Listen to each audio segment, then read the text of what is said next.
What's going on? So, 2020 did a special on um, John F. K. Jr.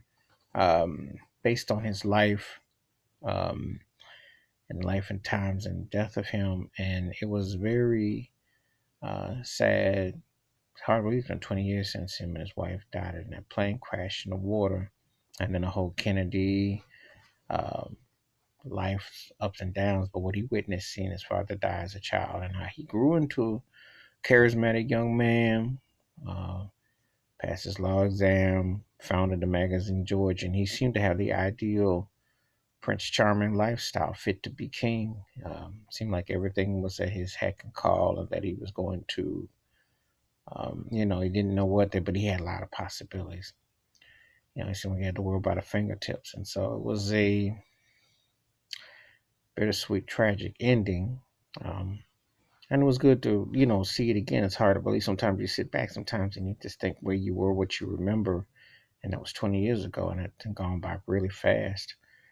And, it's kind of irony that he passed 5 years after his mother died. And, just so many things that were going on with that. So,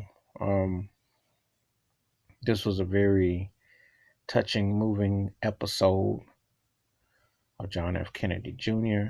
Um, it was good reflection, took you back, puts things in perspective, and then how he died so young and so much, and and how many things, so much had happened, and then of course with the plane and everything.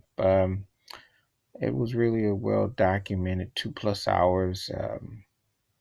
He did a lot in his life.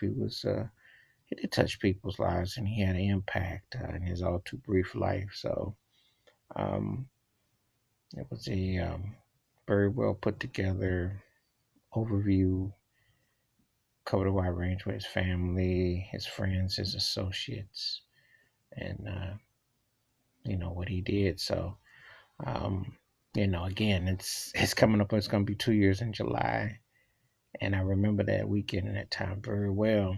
I got the news, and I thought, wow, it's like the Kennedy curse almost, because so much that has gone on with that. But his life is to be remembered, and it was a good insight, good overview.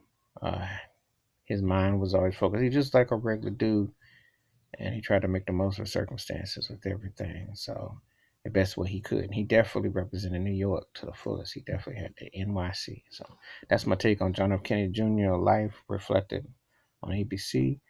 Feel free to leave them comments. Have a good day. Hit that subscribe button. Peace.